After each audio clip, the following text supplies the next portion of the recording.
Hey, I'm Rochelle. I'm the beauty and the comedic relief. And I'm Bridget, the brains of the operation. Come with us across Alberta where we show you some of the best people and places. There might be some mess-ups and dumb jokes along the way, but we promise it'll be a lot of fun.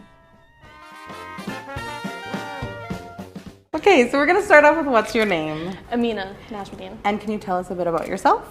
I am Canadian Lebanese. I'm 22. A makeup artist. And how long have you been doing makeup on clients? On clients, 5 years. Oh, wow. And where did your love for cosmetology stem from? So, it's sort of a long story. Yeah, go ahead. But, I was very impressed, probably 10 years ago, by the use of it in Hollywood with Pirates of the Caribbean, The Grinch, X-Men, all of that kind of sparked my interest. And then when I started working at Sephora 5 years ago, I kind of got more interested in the bridal aspect of makeup, and my love kind of stemmed from there. That's really cool. And so besides makeup, do you do any other kind of cosmetology stuff? Yes, so I am a Red Seal licensed hairstylist as well. I do brow laminations, brow waxes, and brow tints. So what does that mean, the Red Seal? So basically I'm able to work anywhere in Canada as a hairdresser. Yes. That's so cool. I didn't know you needed a specific license for that. Yeah, on your license is actually a little red sticker.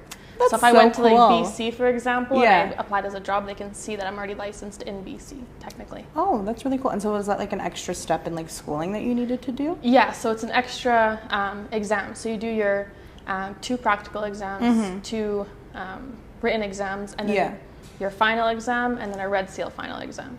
Oh, that's so sick. Congratulations. Thank you. How was it going into the cosmetology industry in Edmonton?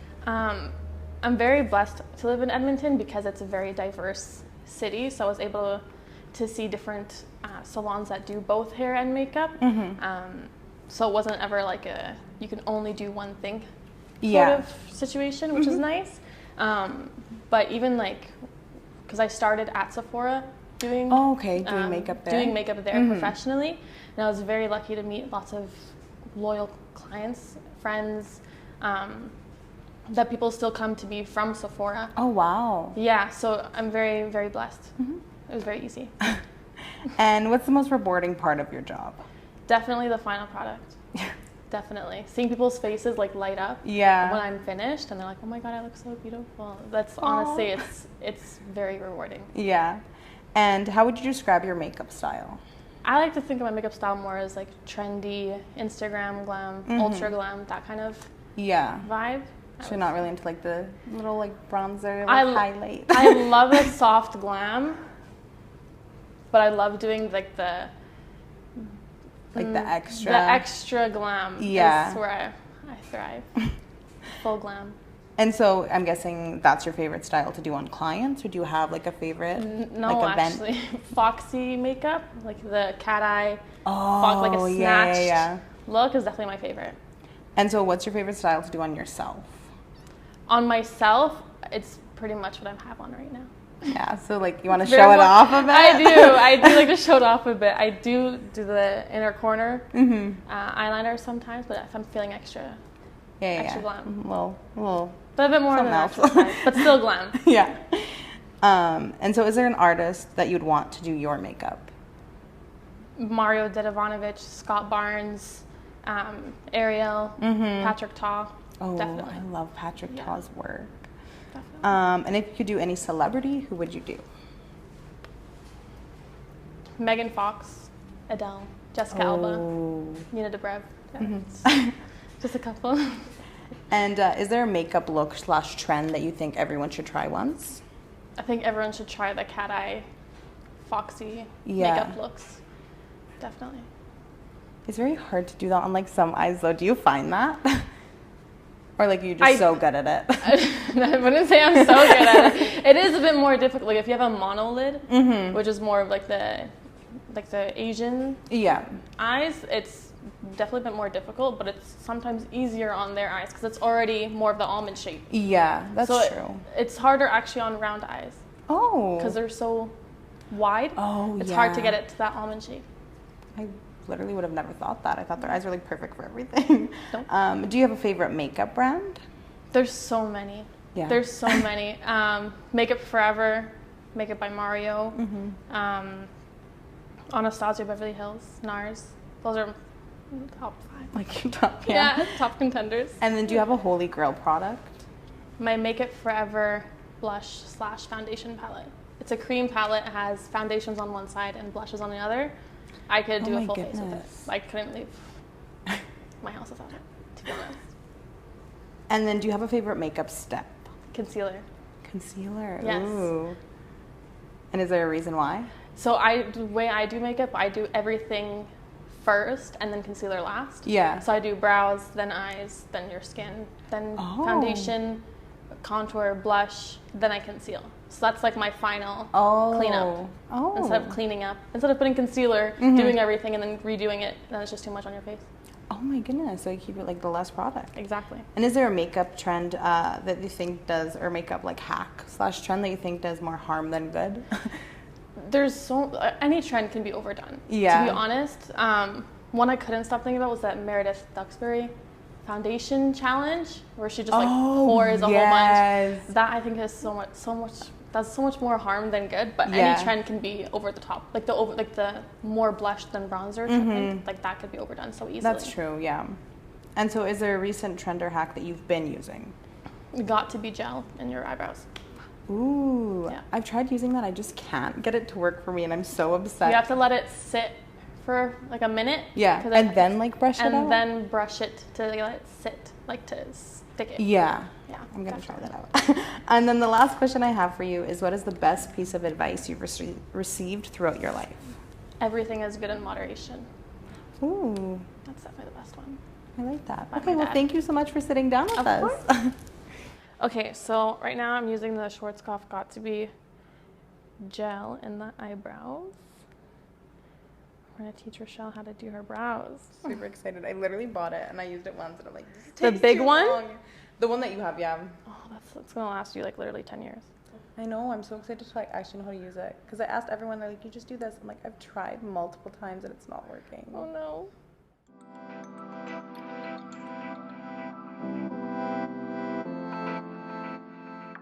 Okay, so basically I'm just pushing them in the direction that I want them to go. You don't want to push them in a different direction than what they actually grow in. Otherwise it just looks odd. And I'm stretching the brows to make it look like they're fuller. And then I kind of let them sit. While it's sitting, I grab a makeup wipe to wipe away the gel around your brows.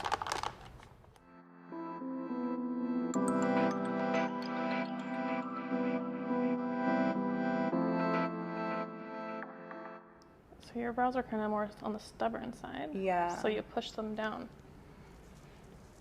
They're so annoying. Every time I do them, I'm like, perfect. Then I go and look, I'm like, they're moved. Yeah, you just have to push them and flatten them as you go. That's why I do it as the first step. Otherwise, you get foundation everywhere. Yeah. And then it's not fun. So now it's starting to get tacky.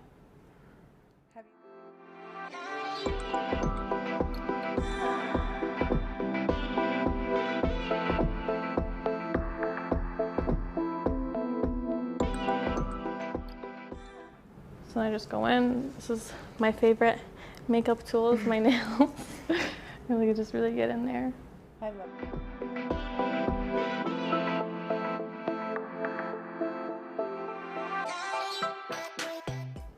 So now I'm just wiping away all of the excess gel.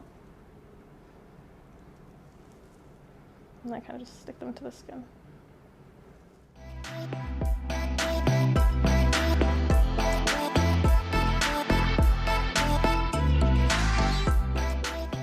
And so now I'm just concealing under the brows and kind of marking out my shape of where I'm going to do her eye makeup.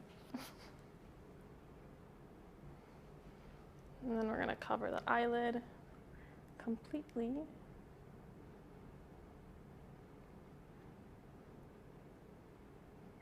And I always kind of take mine through the entire eye area, just so it blends a lot better when I wipe it away underneath, but it still blends everywhere else.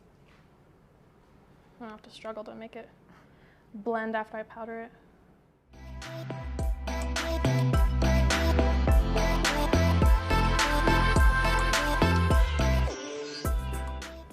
And I'm just blending out that concealer, soaking up any oils.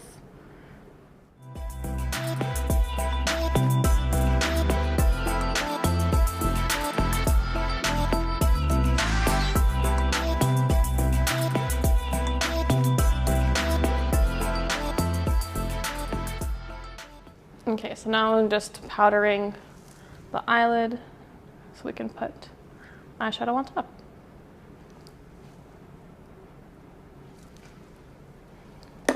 Okay. Now we're going to start putting a transition color.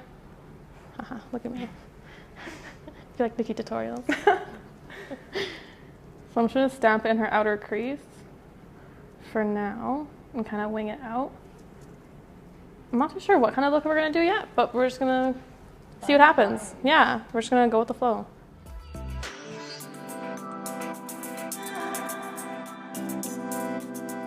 That's what I want to do. I want to make a lifted look. So I'm kind of just going to smudge it out that way. And kind of outline her crease.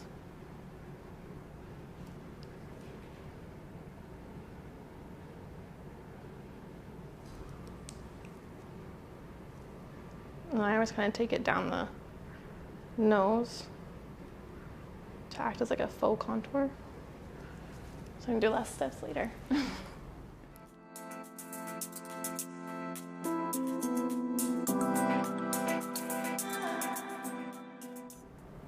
I'm still just defining that crease, especially in this little inner corner.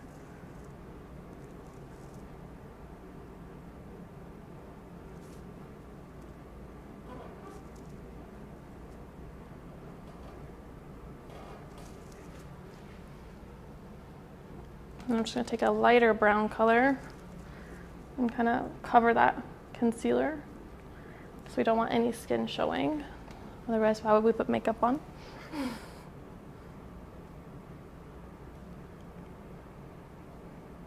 And kind of blend out that top edge. Okay, happy with that. I'm going to take a warmer brown and kind of just push that in the last half of her eye, I guess. Don't know what that would be called. I did not do very good in anatomy class, you guys.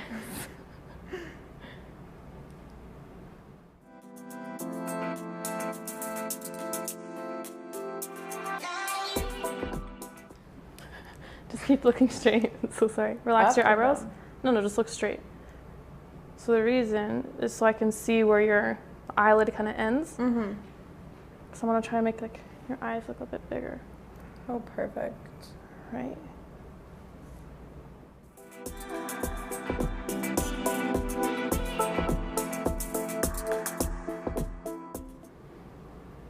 I'm gonna start kind of softly lining out the eyeliner with eyeshadow.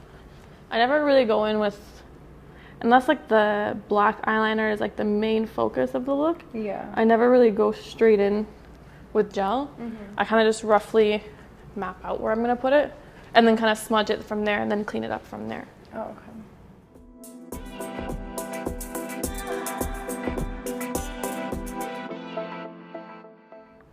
Look straight. Again, the reason to look straight on this one is so I can see where I want your eye to sit when it's open. Because closed is so much different than open. Really? Yeah, from like far away. I'm saying, I'm happy like it's so far. Look straight for me, please.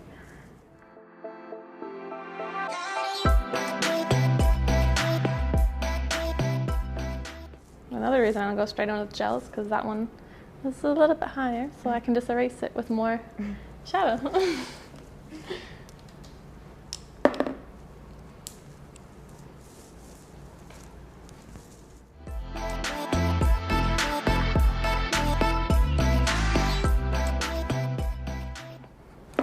Now that that is there, I'm going to take a smaller brush, not smaller, a more detailed brush. I'm going to do more of that defined eyeliner.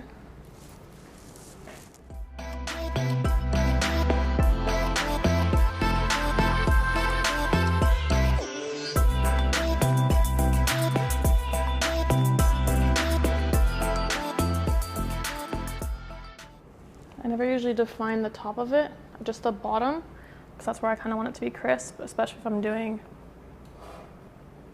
a smudged liner look.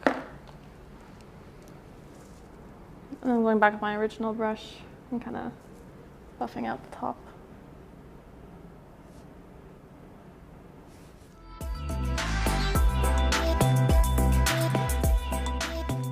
So I'm going to go back in with my handy dandy setting shade. So the same shade that I used before, I'm just going to make it more, I don't know the word. Opaque? Yeah, that one. Prominent was the word I was looking for. Right, wrong word, Rochelle. My bad. Get it together. Imagine. So I'm kind of just like swiping along the top, kind of going back and forth just to make a faux cut crease without actually cutting any crease, because I don't feel like it's not. Sometimes when you do it with concealer, it can be too harsh. Yeah. And I just want like a softer look, but like still glam. And I also kind of take it in this little inner corner area because we're going to do a little situation in there. We want it to be nice and bright. So we're trying to open the eyes. We're not trying to make it smaller.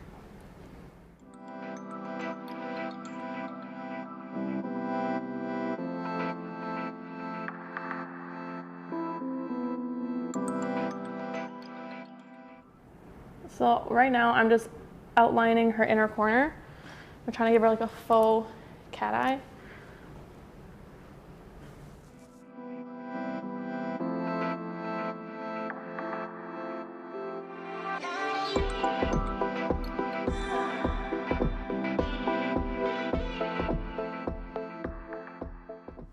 Okay, so now all I've done is just clean up right under the eyes. I usually leave the inner corner just so it leaves like the eyeshadow where I put it. I don't want it to be like eyeshadow up to the inner corner and then concealer right under. It's too harsh. Okay. Now we're going to use my handy dandy moisturizer. You can really use any. I'm using Clinique, but something that's like good for most people. I'm just going to dot some all over the skin.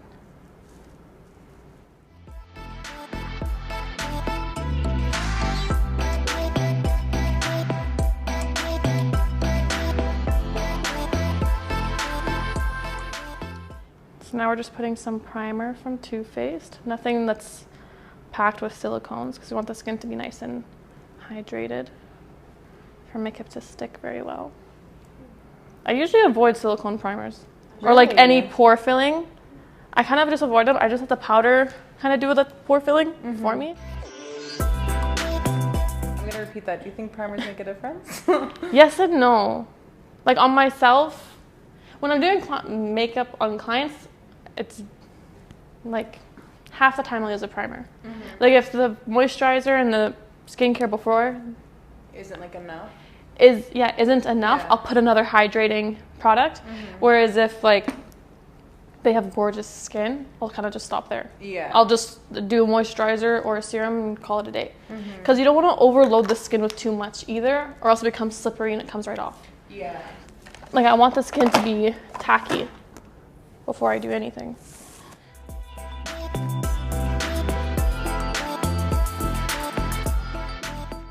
So I'm going to do a little line on your neck. Blend it out with my foundation brush. I pat, never swipe. If it's flat, pat. That's a little tip? It is a little tip. So before I do that, now that I know that's your color, we're going to do some color correcting.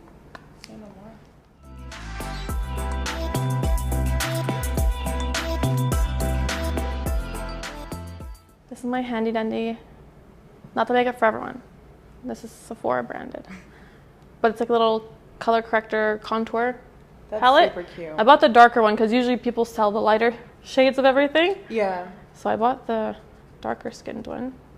But I'm going to mix peach and yellow. I know typically people use green to neutralize, but I want green to show through her foundation. So I'm going to kind of just act as this is like my pre-foundation. Oh, interesting.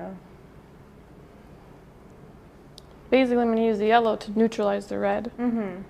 So that way it looks like your undertone is showing through, not the redness that's showing through. Okay. And it does have a little green in it. You can see when it's first applied, it has a little green tint, but nothing crazy.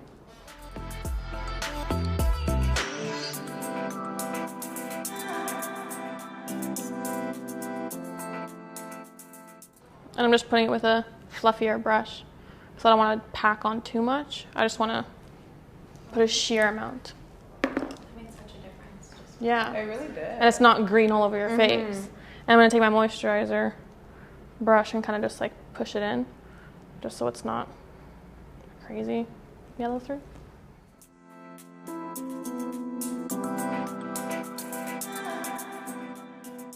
And then now it doesn't look like so harsh of a difference when I put the foundation on her pink cheeks. Yeah, if you could use 3 brushes, which ones would you use? I don't like this question. Let's see. My concealer brush. I know it's kind of large for a concealer brush. I kind of love that though. I usually, for myself, I use a brush like this under my eyes. Oh, I do. But that just too. more compact. Yeah. So this brush, my concealer brush.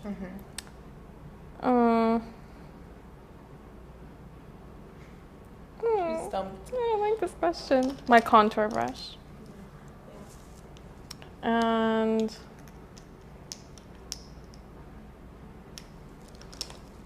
fluffy brush. I could do a full face. Yeah, I could do a full face with it. No.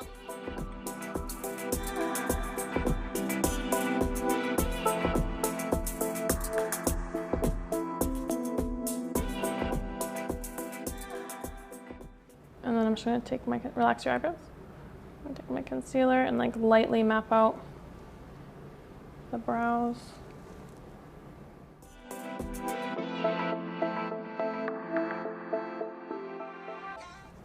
So now I've gotten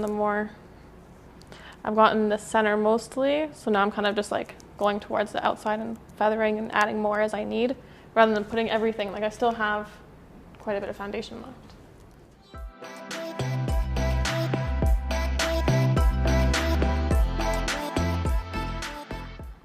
Okay, this is my holy grail.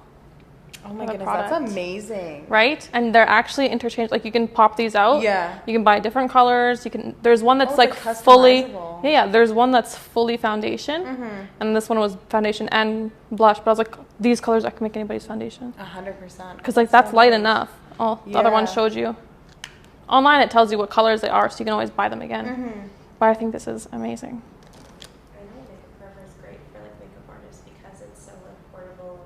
Yeah. It really is. They're the only brand left that I know of, don't quote me, with like the Z palettes left. So you can actually just buy the pan and then the big palette, and you can make your own palette. Instead of like depotting everything. It's so annoying.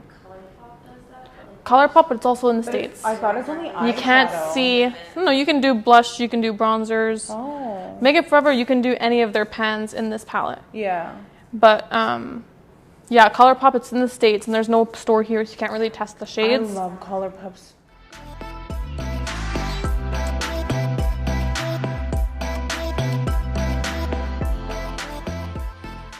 Oh, by the way, I just contoured. Now I'm taking my Rare Beauty blush. How are those blushes? I love them only because they are large. Yeah. I mix it with a concealer to give it a thinner not thinner, but like a thicker consistency, because they are very thin. Yeah. And so I can customize my own shade. That for you. looks exactly like the one I wear. Yeah. I mixed it with your foundation, with the Oh my goodness. super pink blush. Tip for you So guys. this is the color. And I turned it into that with her foundation. Yeah, if something is way too dark, just mix it with your foundation. So I'm just going to put that all right here. Right there. And then we're going to take a dense stone brush and just press it in.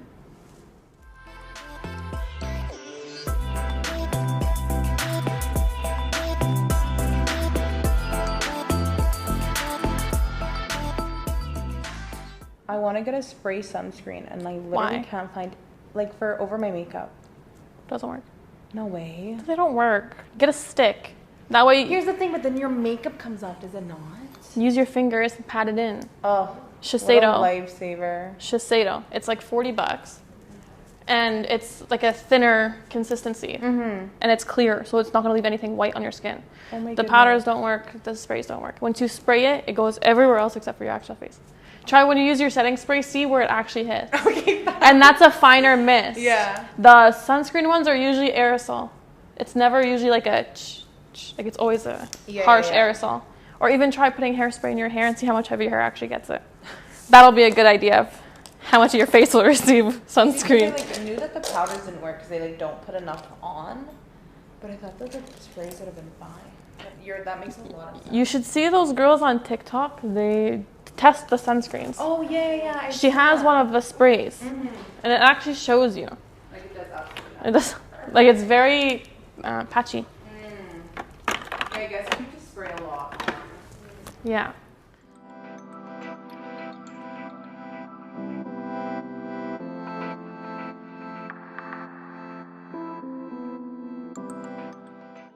Look all the way up. So now I'm just going to put concealer. So the amount of concealer is definitely can be altered. I like to put a lot to give it that really like snatched. Not a lot. That sounds so bad. I'm just going to cake your face with all this makeup. But like I like to put enough where you can see it. Like if someone's like, I want very minimal makeup, like I'll do it.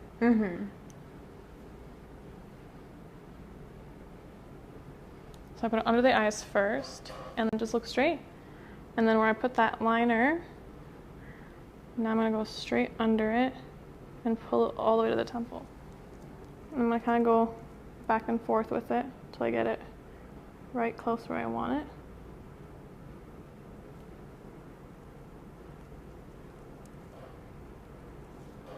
And then kind of just drag it down a bit.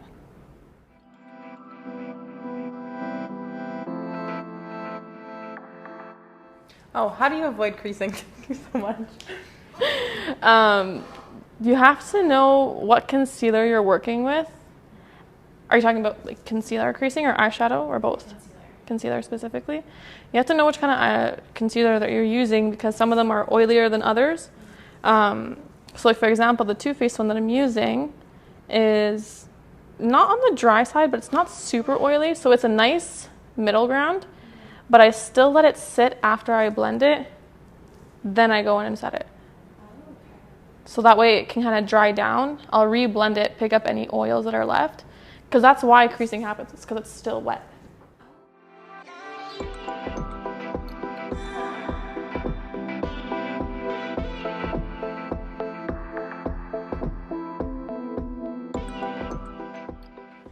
Okay, so now we're gonna let the concealer sit. I'm not gonna set it yet.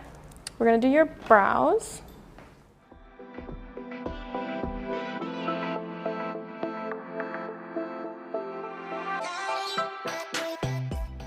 But now I'm using my handy dandy brow pencil, filling in her brows. And I'm also pressing in concealer right in the front of her brow because you don't want to put too much there, but you still want it to be full.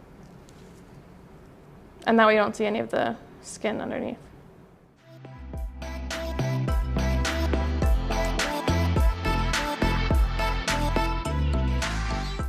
So when you're doing your eyebrows, you just imitate the brow hair?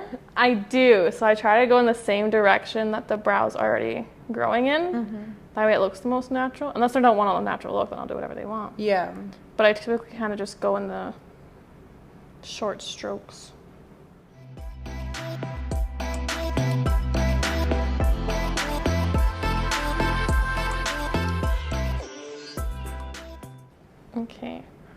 So I'm pushing up because you do have natural creases, even whilst looking up. So I'm just gonna press those all in.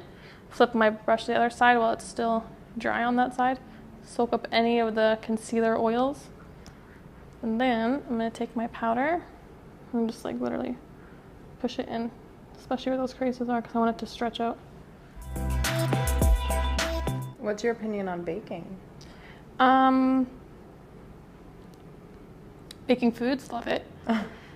For makeup, like, it's not necessary 100% of the time. Mm-hmm. I'll do it on a bride, typically. Yeah. But like, I'll never, like, I'll usually set it first and then bake it after. Mm-hmm. Like, I'll never just put so much powder while it's still wet. Yeah. Because then it just looks so dry. And typically I'll do baking if I'm doing eyes after I put concealer for some reason. But I usually never do. So again, we're gonna blend that.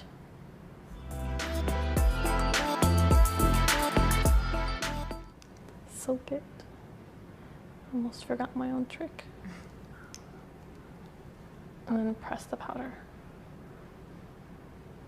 And you can use pressed powder, loose powder, doesn't really matter. It just depends what kind of look you're going for. Do you have a preference? I prefer loose. I prefer pressed after the fact. Mm-hmm. Like, I don't think you should ever put loose on top of loose on top of loose on top of loose. Yeah. Oh, so like if you're like out and about, you'd put a pressed powder over? 100%. And again, I just press it. I don't start swiping because then it starts lifting. Yeah, the moment you start swiping like harshly, it's not good typically.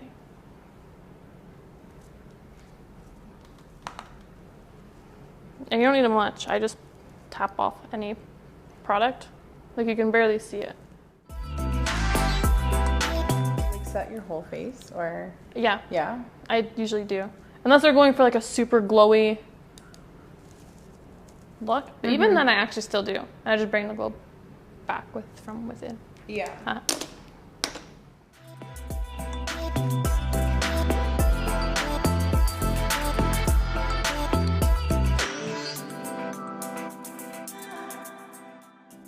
But yeah, I just take my brush, I put it over everything. Blush, bronzer, usually. And then if I want, I can put like a more shimmery highlight blush to bring the glow back. Yeah. If I so choose.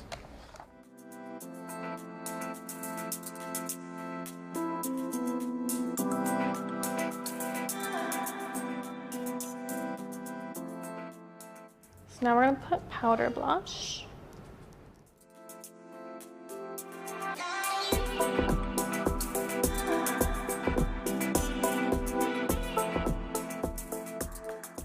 I usually put a little bit on the nose. I just think it gives it a bit more of like a I love cutesy look. But yeah, I usually put here. Sometimes I'll go on the forehead, chin. Depends how I'm feeling. Sometimes I'll just do it. Take our handy dandy bronzer palette.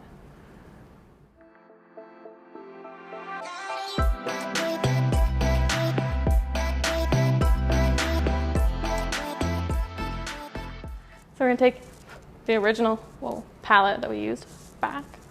Yeah, it's not in there. Haha. Look all the way. Oh, here we are. And this is one thing, it's starting to like come together 100%.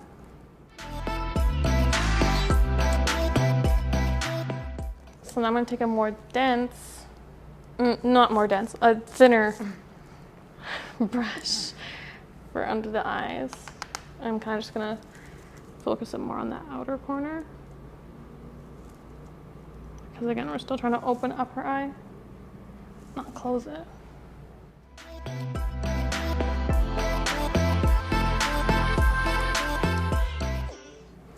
And we're just gonna redefine that wing.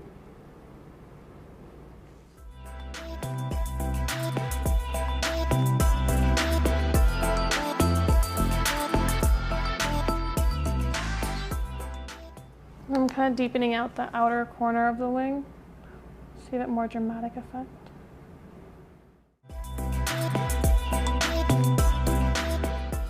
Then we're gonna take my Jacqueline mini highlighter. How freaking cute is this? That is so cute. Right? How's her stuff? Amazing. I really do like it a lot, actually.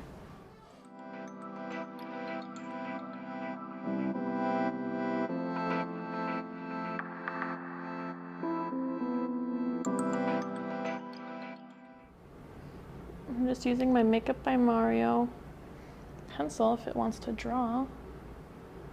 There we go.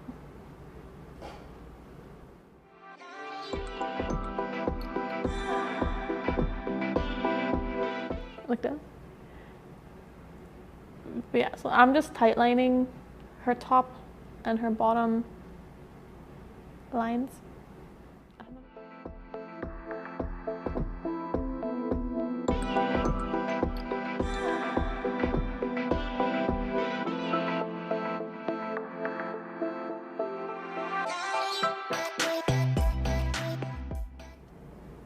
It's called Backseat Love, by the way.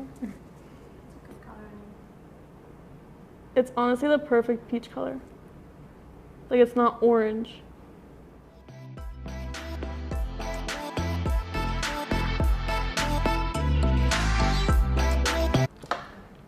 Gonna use some Morphe lip gloss.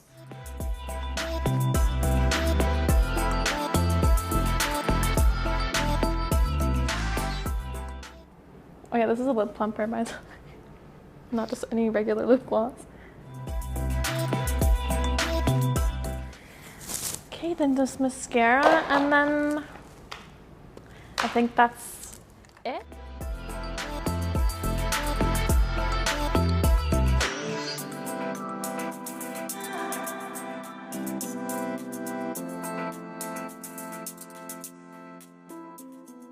When the setting spray is still wet, I just pat it in to make sure everything is nice and set. Yeah, that's it. Thank you so much. Oh my god, of course. Here, these are like gold here. Hey everyone, welcome back. We're here at Twice. It's nice. I thought you were going to say something. I was. I'm saying we're here at Twice is nice. Which is a consignment boutique. So we are going to go in and meet Lisa, the owner. Yeah. And then we are going to maybe get styled because I have zero fashion sense. There's these red rubber boots that I need Bridget to wear. So hopefully my dream comes true. Hopefully it's their size. Stay tuned. Maybe you'll see me in some red rubber boots. Come on in.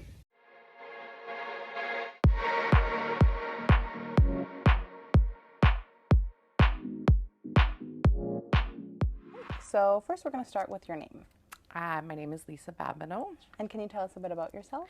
Yeah, so I'm a mom of a blended family, 5 children, 15 to 22 years old, 4 boys and a girl. She's the oldest, so I feel like we get to play in here quite a bit in my store together. Otherwise, I'm dirt biking with the kids or quadding or, you know, doing all that boy stuff with my children. So, yeah. Oh, that's so fun. And how long has Twice is Nice been open? 6 and a bit years. Oh, yeah. wow. Yeah, this is my 4th location. Oh my goodness, congratulations. Well, I mean, expanding wise. Yeah. So I have grown very small. And in my first year, I moved 2 locations and then moved to my one I was in last time and then just moved in here my 6th. This is huge. It's a really nice, like, place. And so where did the idea come from? Twice as Nice is like the idea kind of fell on my lap. And I say that with quite, I guess, meaning behind it. I was helping a girlfriend. She was having some changes in life, and I said, what can I do? And she had like 5, I swear, closets full of her stuff only. And I said, why don't I just pack them up and take them? And, you know, that's one thing I can do and sell them for you. And, you know, and I ended up hosting a couple swap and shops at my house, and then I seen how easy it was, and then I got to know the environment and textile waste, and I started to really understand things. Yeah. And then I decided to develop Twice as Nice around more of a psychological side of women. So knowing, like, I'm not thrift. I'm a consignment boutique. So meaning like women shop when they are bored, stressed, not sure where they're going with a change. It's a control thing. Of course, you're dressing in the largest organ on your body, which is your skin. Yeah. But a lot of times women are buying stuff and not trying it on, and it's sitting in their closet with the tags on it, and it's on sale, and they bought it because they got a great deal on it. And it's like, what can I do to make the money back for those women, but support people in a cost-effective way to be able to dress for less? And so how does that process work? Just like, is it kind of like a donation thing, or do you buy their clothes and then sell it? Like, how does that work? So we work on like a 90-day term. So you bring your items in. We have very black and white details. Like there is no gray areas on our website. And then you bring them in, you do a drop off, and then I inventory them. 90 days later, you get a check. Oh, wow. And so how was it opening a business in Alberta? In the beginning, it was fast. It was good and fast for me in the way of, getting into it. It was nice because it was so quick. I didn't have a lot of time to think too much about it. I believe like a lot of the idea of business in Alberta is important to get into the smaller towns and smaller cities, more so than in the core of our cities. Like Alberta needs these elsewhere in places. So I think it was good overall. And were there any challenges you faced that maybe you didn't really realize or think of? Yeah, challenges have been during, I guess, the times of, finding that cost-effective space that could be storefront and not, closing your doors quickly because you're broke. Yeah. I would say, keeping the right amount of staff, balancing yourself around a lot of people when you're growing quickly. Challenges I've been faced with was probably COVID was a big one. I'm sure that's what most are saying. Yeah. But my year of COVID wasn't the year. It was 2022 that really hit. So it was a lot of, it's been very different dealing with things that I had down pat. Yeah. So it's recreating all those systems and finding that support is really hard sometimes in, funding or things to do that are advertising, marketing, all of that. Like I think small business owners need to have a little bit more of like abilities to receive like a grant of somehow 100% to get started, especially like as women. So they have different levels of helping, like different, I guess, businesses that help women. Yeah. But you have to be a certain age, or you have to just be your first business. Yeah. And all of that stuff. So. Yeah, we've talked to a couple different like women-owned businesses, and they've all said that they're like, it's kind of hard to get your foot in the door if you're a girl and like you're not like a certain like kind of cookie shape.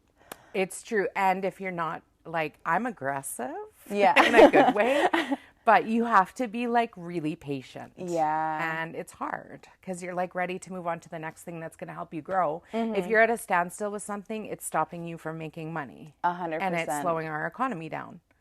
So why not move on? Yeah. So you're not getting answers quickly. You're always like, you're not the one standing in front of in front of yourself. You're not in your own way. You just, the challenges and things that seem very hard in business in Alberta is, I would like to see it just easier to have more resources and more things for us. Yeah, 100%. And so what is a rewarding part of your job? And like, dealing with women has been the most rewarding thing, but supporting women and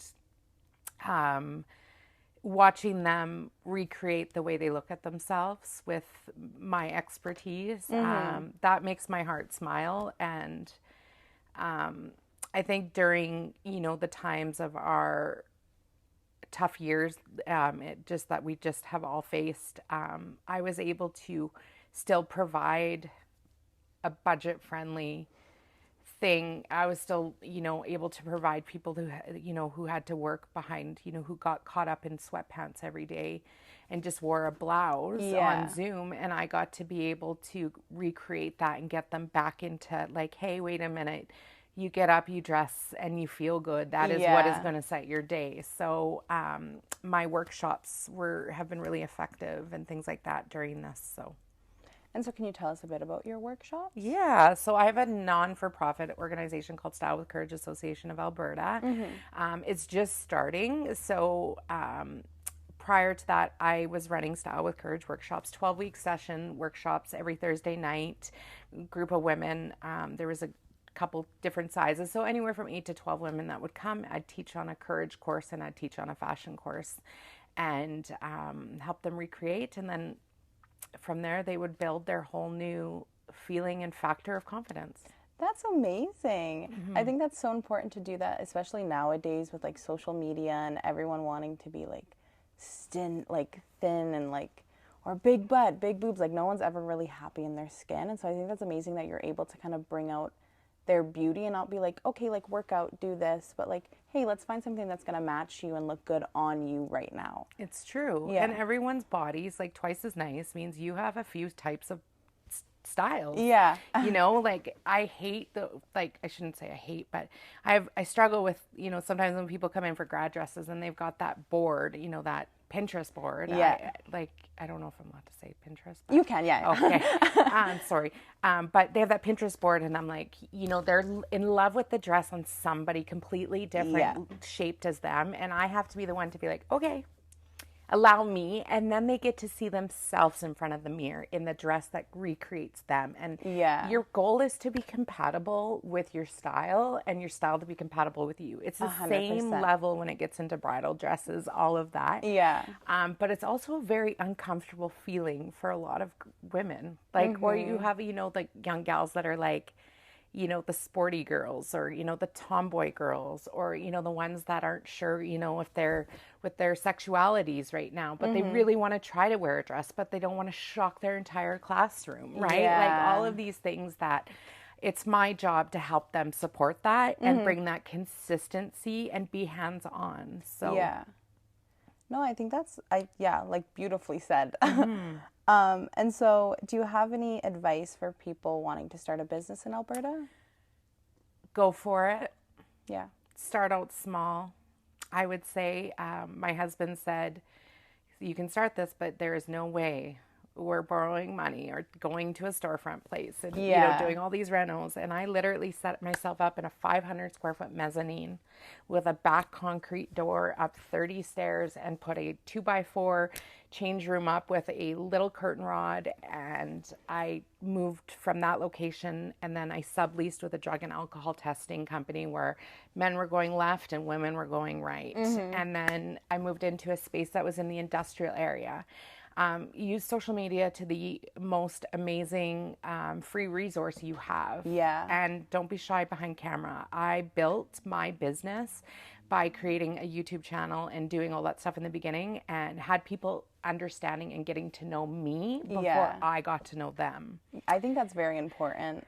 As the owner, I had to get out there and get out there fast and building relationships. Like if you're in a relationship driven industry that you want to open up, then start there. Don't do everything else first. Like take your charistic skills and be strong with them. So my advice would be like, I'm loyal and relationships are important to me. So I love people and I love to chat and I'm a talker. So that's where I started. I don't have a business degree. Yeah. Oh, wow. I don't. And I've grown this, you know, I'm a makeup artist and I took fashion stylist in 2017, took a few courses here and there and then took some, you know, courses on body shapes. Yeah. And then I'm like, my background is I'm an esthetician.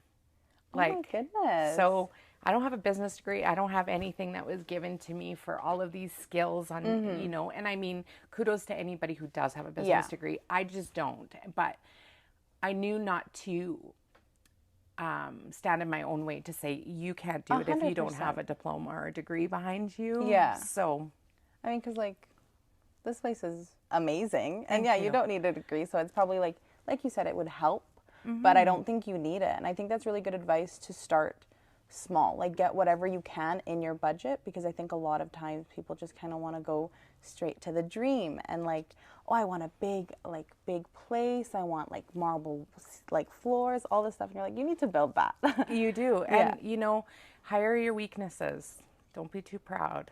I think I really struggled with that in the first 3 years where I wasn't, you know, I still struggle a bit to be able to be vulnerable. Yeah.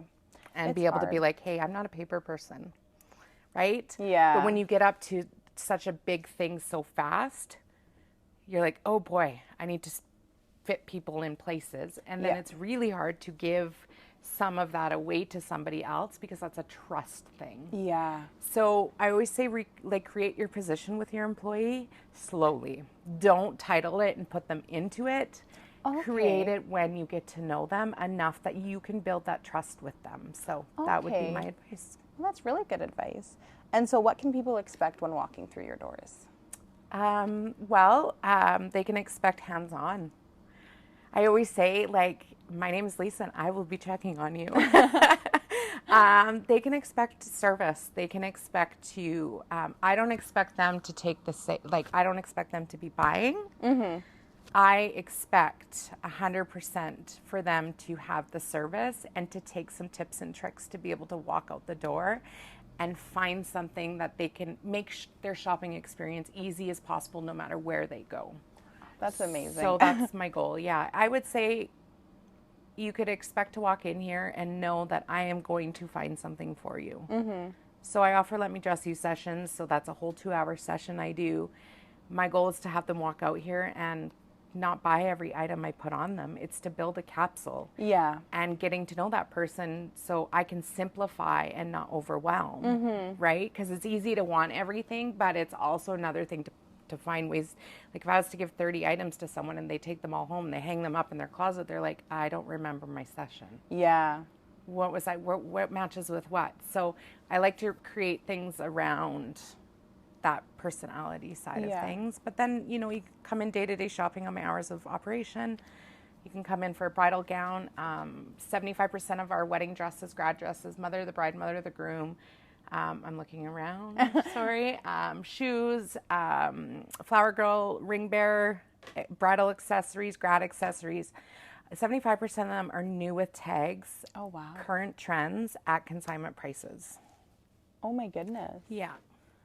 And so you kind of touched on a little bit, but what other types of clothes can people find here? So day-to-day workout wear, high-end workout wear brands, I won't say, but and any brand. So the beauty of consignment is you're coming into an abundance of actual brands. Yeah. There isn't very often I won't find something that will fit your body because every designer is different. Yeah. So things are pretty commonly, you know, compatible for style-wise when it comes to like the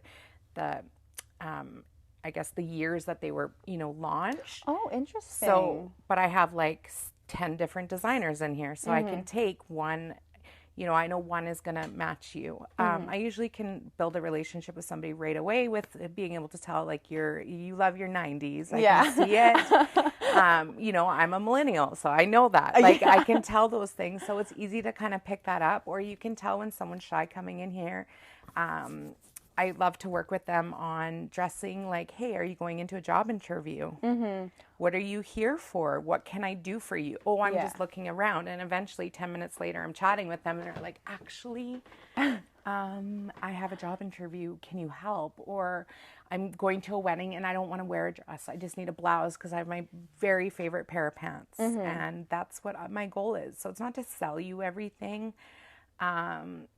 It's funny because this is my baby. Like, this is my children have grown. Yeah. And I started this, I just turned 40. So I started this in my mid-30s. Oh, wow. So as they grew up and you know, got into university, college, high school, I got into my first time ever career in a way of owning it and building it and doing it. And that's part of that was environment. So I wanted to have the environment of people to come in and know that it was safe. Yeah. I think that's like really important because if I go to the mall, like I hate shopping. Like I'm not a shopper because I go to the mall and I just feel so overwhelmed.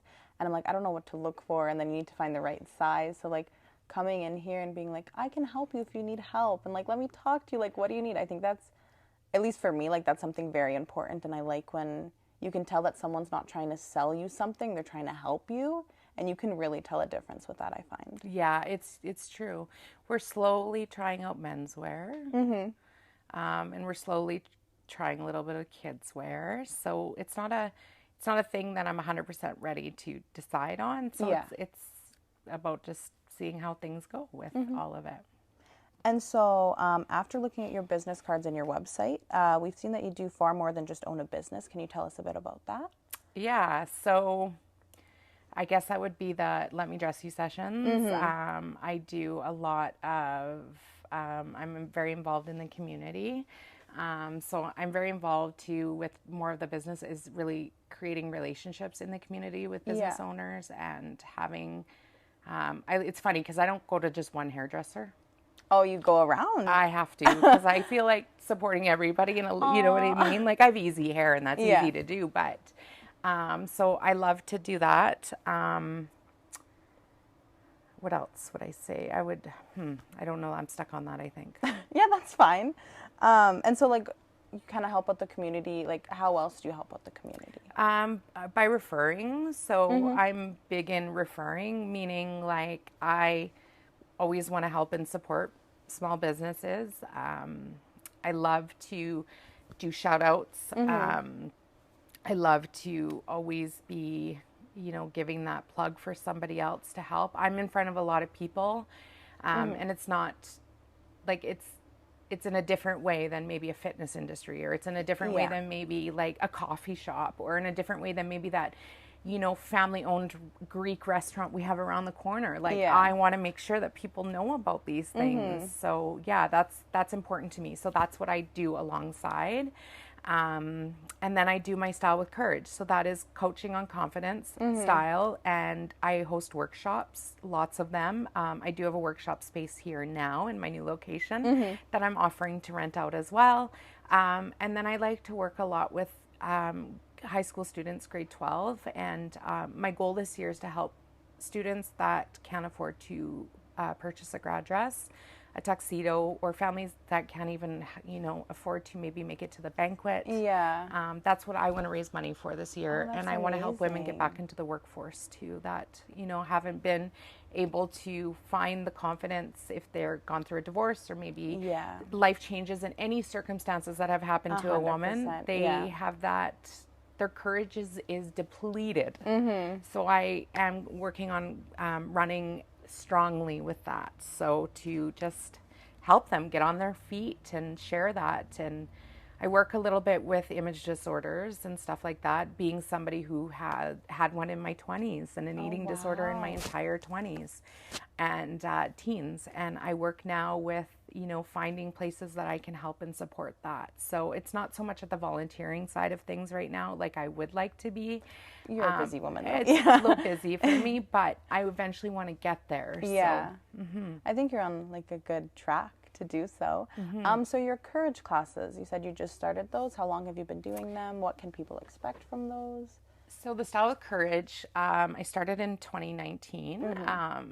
You can expect a 12-week program. And what that 12-week program is going to do is it's going to balance you on recreating that understanding of yourself. And sometimes when things are happening inside, it's not so easy to create the image outside.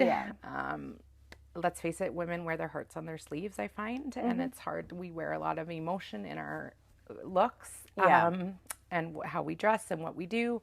So part of that is I create that 12-week program for them to take.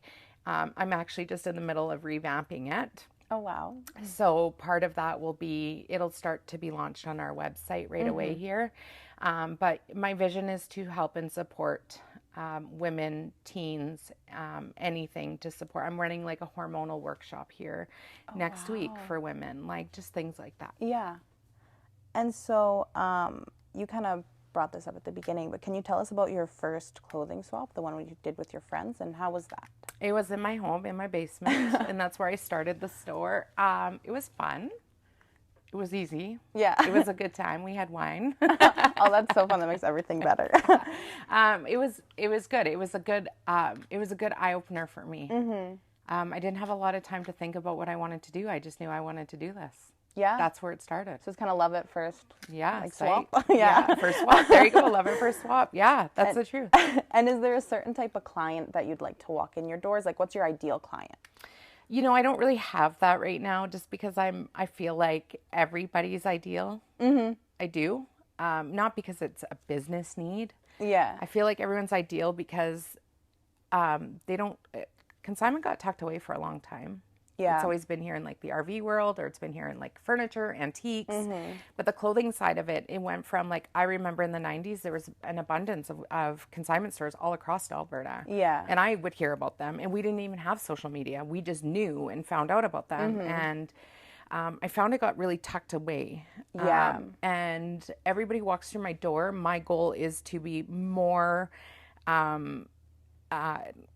like sharing the idea of it being a boutique, you know, second love, twice as nice of an item than it being, and nothing against thrift. I just set myself apart from that. We're just different. Everything I take in, I go through it and I steam it and I put it out. Yeah. So every client that comes in is my ideal client because it's my goal to build a relationship with them in one way or another. And if I can't find something for them, I want to send them somewhere. Yeah. So. And so when did you first start styling people? 2018. It was actually September of 2018. I did 2 women. They were sisters. And it was in my second location. I just decided from there, I'm like, okay, I took these courses. I understand a little bit about how to put stuff on people that I'm like, okay, where's my guinea pigs? Who wants to try this? And they were in their 60s. Oh, wow. So it was a little challenging for me. Just insecure feeling for myself. Because yes, I do go through that stuff all of the time myself. But they were a riot. They were like Thelma and Louise. Like they were so much fun.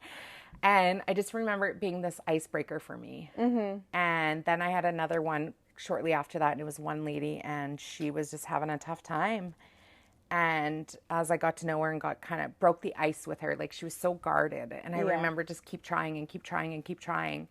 And when she left, I felt like, I'm like, oh, that was not what I wanted. And she phoned me and she's like, I'd like to come in tomorrow. I think I'll have a better, you know, sleep tonight and feel much better. And I'm like, okay, then I did my job. Aww. So it was around that 2018 mark. It was right in the fall, just beginning of the fall. Yeah.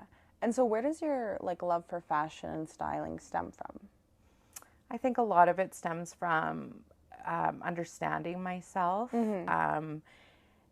and giving, like, it's funny because I do a lot of things to be able to give, whereas I think where I need to see it is I actually, from all the years I didn't love myself, like our lives are doing this, right? Getting into like the makeup, doing weddings, just seeing how everybody has their, if stuff's chaotic or things are happening or anything, I wanted to find a way to develop the structure around supporting that and making them understand it. So if it's teaching a makeup class or helping them understand how to do something, then that's kind of how it started.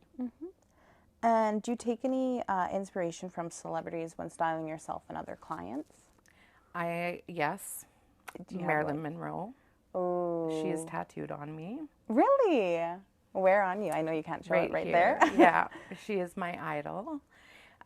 She's my idol for many reasons, of course, the body confidence and stuff, but she's my idol because of her story. So she didn't hold a lot back.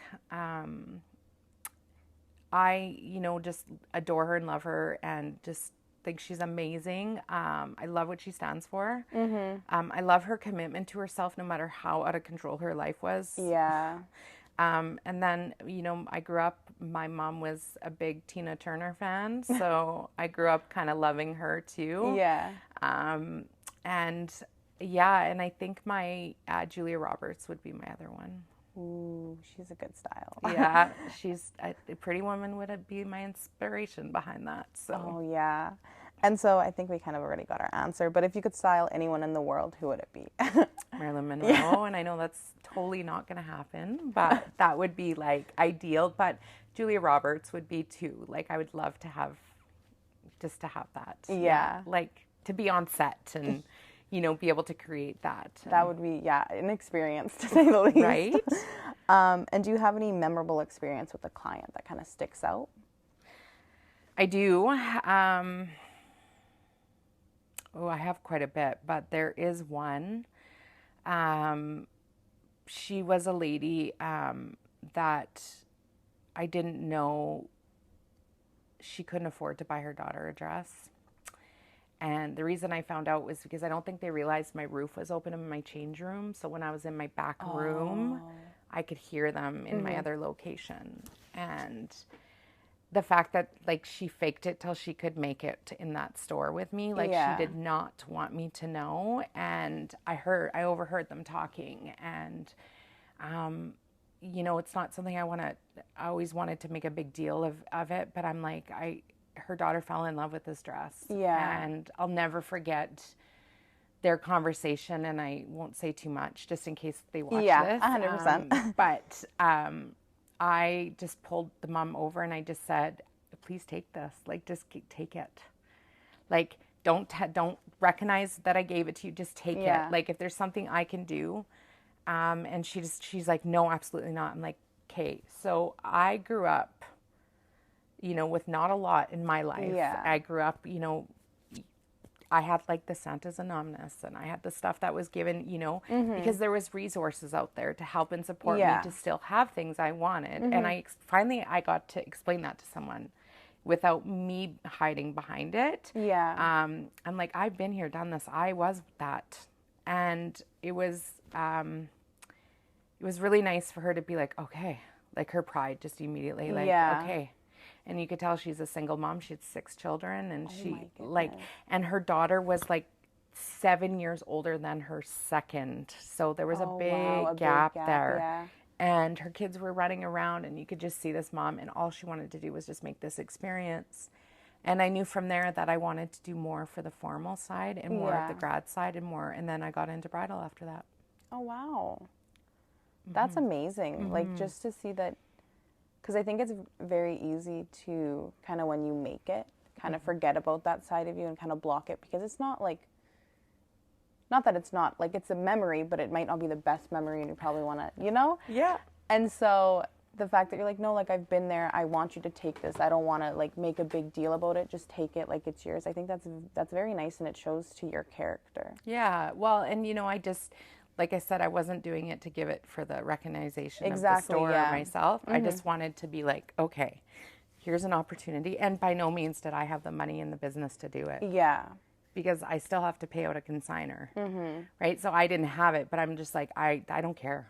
I just take it. Like, I just could see it, and I'm like, where it boils down to is I was able to tell her without feeling ashamed of my, you know, childhood and things like that. I'm like, this is what's going to make a difference. I'm going to set myself apart a bit and share that, hey, we all are cookie cutters of something or somewhere. We all come from something, right? 100%, yeah.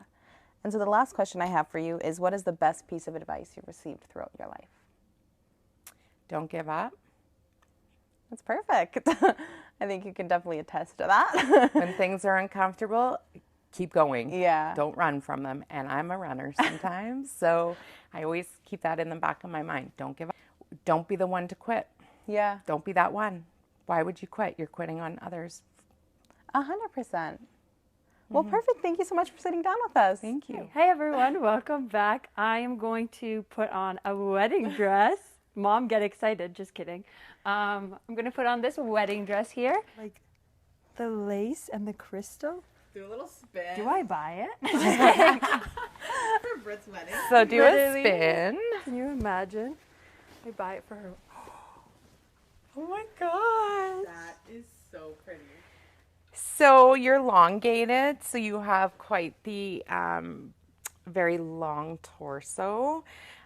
So something like this is really great for you. You're lucky you're not heavy chested, so you can wear like a strapless sweetheart neckline. You can wear most necklines, most shapes. The reason I picked this for you was because I knew the structure of it would just fit your body type very well. I knew the length of it would be perfect. I just seen you and I was like, okay.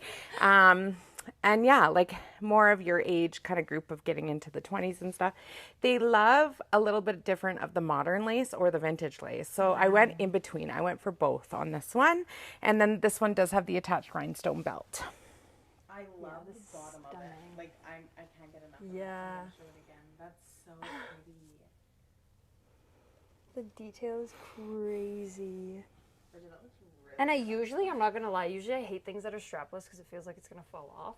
But this I feel like is like secure that I'm like, I feel like you could buy this dress and like wear it at your wedding and like dance and have a good time. Yeah. And not be worried about it like sliding down or something. Yeah, and usually that's common when you put something on that's never been altered or never been like, I think, sorry men, sometimes they design it where the boning in the front of the breast line needs to be moved all the time. Like you never really can fit a dress perfectly. Like I can see it's still a little bit big here. I can tell. But that's things that you should know walking into any kind of store like this is don't expect it to be, it's the blueprint. It's not the house built kind of thing, right? So. Wow. Do a little one more twirl for the camera. That's so pretty. So this is another one I chose for you. And the reason I chose this is, again, it is structured to your elongated. So if you can tell, your hip and your armpit area is the same length from your hip to your knee. So you're... I think you just saw that. Yeah. So you're extremely well proportioned, which a fitted dress like this is fantastic. Something off the shoulder is really great because you're elongated in your neckline. You have the longer arms. Burgundy's a great color on you. And yeah, so both those dresses I gave you, they fit you pretty good. And that's what we do here. Yeah, that's literally perfect. Thank you. This is so pretty. This one does have a sweep train. Can I graduate again? For Breland's graduation. Can you imagine? Oh my gosh, that would be so funny. This is so pretty. That's so actually, pretty. it's crazy that you picked this dress because this is the kind of dress that I did not like at all. And when it came to my grad time, I was like, I wouldn't get one that's like super tight. Like I wouldn't do that. And I got a dress like this for my grad because I put it on. And then the lady there, because she picked it out for me and my friend was there. And they were like, oh my gosh, it looks so good. Like, it really fits you well. And I was like, I never would have picked this for myself. But, like, the fact that you can see that, like, that's so crazy. It's like, you're right, but... Yeah, well, and that's just what I do. Yeah. Wow. Cool. Thank you so much. You're welcome.